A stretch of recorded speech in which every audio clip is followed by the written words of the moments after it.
Okay, so it's the day after Christmas. There is no David Lloyd, but I'm here in Bristol, and well, I guess we're gonna have fun. Welcome to Coast. That's just on one coast. I'm Cari Champion. I hope you got everything you needed. We'll keep you covered here for the sports, that is. Did you watch Monday Night Football? There was that thing that happened. Cleanup. We'll hang on that word for a moment. Joined by front office insider Louis Riddick. The Eagles clinched the #1 seed in the NFC, but you said you have some serious concerns. Why is that?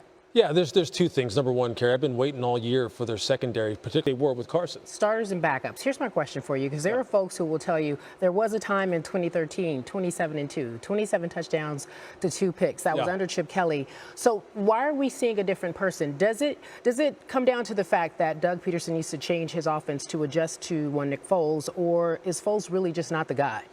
Yeah, I think, look, fan, I'd be a little nervous listening to you talk. Yeah, I think they are. Yeah, right? Yeah, but you know what? I mean, there's so many other components to the game, right? I mean, their defense is solid. Right, click in, and Nick doesn't lose it for him. That is the key. That's Sir Louis Riddick. He'll be back to help us with sift through the thing. All right, so our NFL analyst, Jeff Saturday, here with us. Jeff, okay, when you used to play, a win was a win. Did it matter if it was ugly? It still mattered. Like you'd rather have an ugly win than a pretty loss. I can assure you of that. But it does matter, especially when you're going into the playoffs. You want to make sure you're going ascending. I think they plateaued a little bit last night. Okay, so you watched last night. You look, and we're talking about the Eagles. They have a #1 seed in the NFC. Biggest concerns watching that team?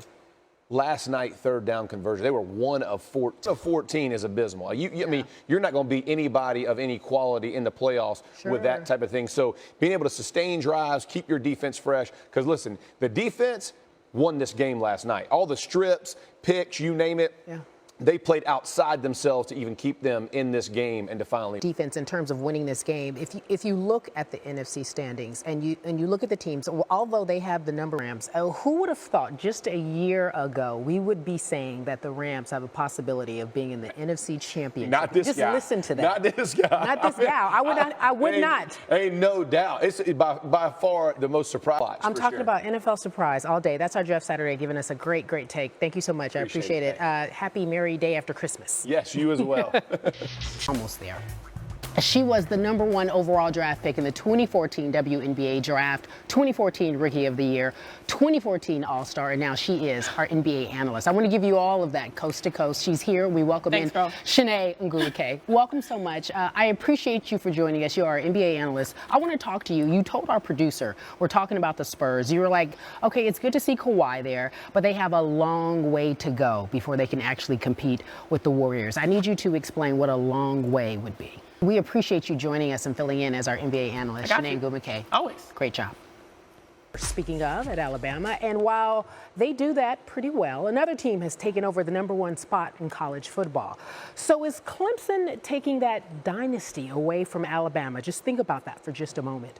Tom Rinaldi sat down with Nick Saban to discuss the upcoming matchup.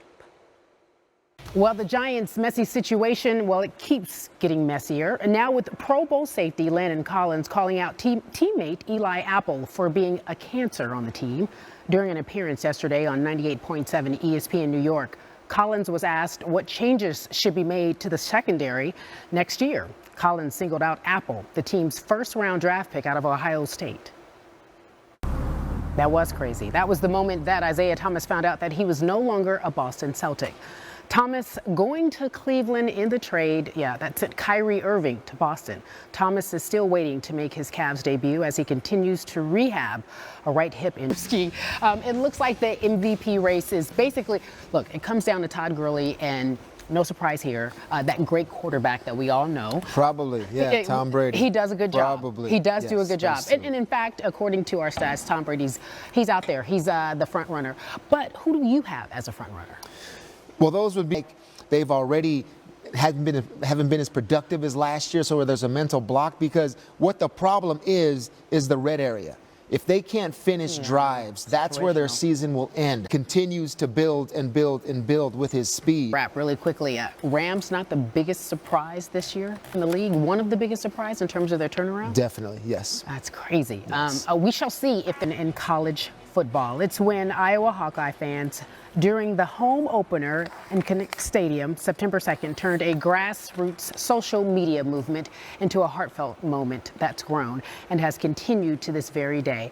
But as Tom Rinaldi learns, the tradition has a deeper meaning. All right, he's here. I get excited when I get to see him face And to face. likewise, I get excited to see you face to face. You need a ride in an Uber or no?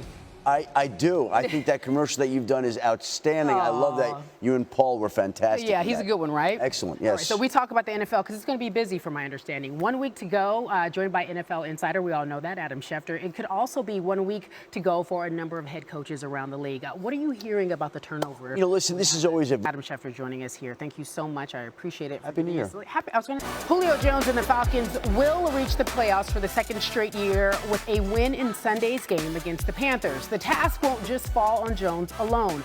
Mohamed Sanu, Taylor Gabriel, and Justin Hardy make up a wide receiver group that has the third most yards in the league over the last 2 seasons. Our Darren Woodson went down to Atlanta to find out what makes the Falcons wideouts stand out.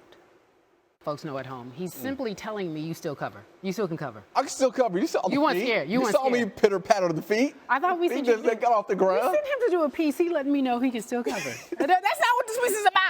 I'm trying to fool myself, Cari. I'm trying to get myself to, focus in on this now. Meanwhile, you said you saw something with Julio Jones in the loss to the Saints that you said could never happen again. No, it was the behind Cam Newton. We saw him lead his team to the Super Bowl 2 years ago. Can they do it again, or can he's going to have to be Superman. Yeah. He's going to have to put the cape. We have, and explain yourself. You play college ball. Here's Michigan, if we can show that, and wanted to really bring it. No. You want to still cover? No. You ready? I can get you now, champ. Don't get up if you want to, champ. All right, I want it. All right. Darren Woodson, always a pleasure.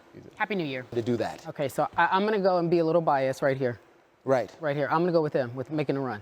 You think so? I'm right here. That's where I'm going. Well, Just that's right your here. town, That's my so town. of So I'm course going you're Rams. a homer, of yeah, course. of course. But I haven't been in the playoffs for 9 straight seasons. Meanwhile, that's It's Teddy exciting Bruschi. for them. It's definitely It's exciting. Bruce joining us now. So, Teddy, just wanted to get your reaction to what James Harrison finally said about signing with the Pats. Just Business as expected. And speaking of business, let's talk about the immediate impact he'll have as a Patriot. immediate impact he'll have as a Patriot. Well, I have a couple plays here for you, Cari. One in week 1 and then one in week 14. It's the problem. This position right here, setting the edge and keeping the edge. A 0-yard gain. Yeah. That's what they're seeing there. So we can't do it in week 1. Through all of our coaches. Just to recap, he got some things off his chest on Instagram. Look, business decision. They made one. He made one. He'll have an immediate impact. You showed us week 1 and 14 what he'll do. Yes. It's time to play.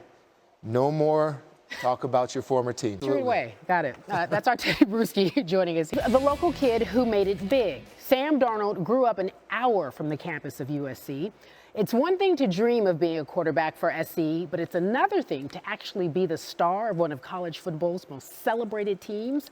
And tonight could be Sam Darnold's last game as a Trojan as they take on Ohio State.